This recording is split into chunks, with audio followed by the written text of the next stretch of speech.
2025 ஓட என்னோட top 5 best finds for skin and hair தான் நான் உங்ககிட்ட ஷேர் பண்ண போறேன். நம்பர் 1 இஸ் திஸ் பாபி மிசலா ஜெல். ஒவ்வொரு வாட்டியும் வந்துட்டு end of the day double cleanse பண்ணணும்னு சொல்றோம்ல, அதோட ஃபர்ஸ்ட் ஸ்டெப் தான் இது. நம்பர் 2 ஸ்கின்னுக்கு யூஸ் பண்ற மாய்ஸ்சரைசர். எந்த ஒரு கிளைமேட்டிக் கண்டிஷனுக்கும் தின்னாவும் இருக்கு, ஃபுல் மாய்ஸ்சரைஸ்டாவும் இருக்கு என்னோட face. Number 3 this hair leave-on serum. This is Cutress serum. எனக்கு வந்துட்டு ஒரு தின்னான ஹேர், இந்த மாதிரி தின்னான ஹேர்ல வந்துட்டு ஹெவியா கிரீஸியா ப்ராடக்ட் போயிட்டு வே டவுன் பண்ணாம இந்த ஒரு ஹேர் சீரம் நல்ல ஒரு மாய்ஸ்சரைஸ் அண்ட் ஒரு ஃப்ளோயி ஹேர் கொடுக்குது. நம்பர் 4 என்னோட கெரட்டின் பண்ணியிருக்கக்கூடிய ஹேருக்கான ஹேர் மாஸ்க். நான் யூஸ் பண்ணிட்டு இருக்கிறது ட்ரைகோஸ்பயர் hair mask.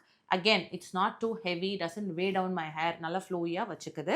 Number 5 last but not the least, இவ்வளோ ப்ராடக்ட் ட்ரை பண்ணி தான் எது பெஸ்ட் எது பெஸ்ட் ரேட்டிங் கொடுக்கறதுல இருந்து உட்பட பண்ணிட்டு இருக்கோம். ஸோ இவ்வளோ ப்ராடக்ட் ட்ரை பண்ணும்போது ஸ்கின் கண்டிப்பாக இரிட்டேட் ஆகும், ஸ்கின் கண்டிப்பாக ரியாக்ட் ஆகும். அந்த மாதிரி ரியாக்ட் ஆகும் போது அடிக்கடி ஸ்டெராய்ட்ஸ் எடுக்காம என்னோட ஃபேஸை நான் வந்துட்டு ஸ்ட்ரெஸ் ஃப்ரீயாக வச்சிருக்கிறதுக்கு this anti stress mask use பண்ணிக்கிட்டு இருக்கேன். These are my top 5 best finds of 2025. என்னோட ஸ்கின்னுக்கு, உங்களோட ஸ்கின்னுக்கு இல்லை, என்னோட ஸ்கின் டிஃப்ரெண்ட்டாக இருக்கும். உங்களோட ஸ்கின் எப்படி இருக்குன்னு சொல்லிட்டு தயவு செய்து உங்கள் டெர்மட்டாலஜிஸ்ட் கிட்ட போயிட்டு கேட்டு என்ன யூஸ் பண்ணணும்னு தெரிஞ்சுக்கோங்க. அண்ட் முக்கியமானது ஒரு பெரிய டிஸ்க்ளைமராக போடுறேன், நான் ஸ்பான்சர்ட். காசு யார்கிட்டையும் வாங்கல, நான் யார்கிட்டையும் கொடுக்கல, எந்த அக்ரிமெண்ட்டும் சைன் பண்ணல. முக்கியமானது இது மெடிக்கல் கிரேட் ப்ராடக்ட்ஸும் கிடையாது. ஹாப்பி 2026.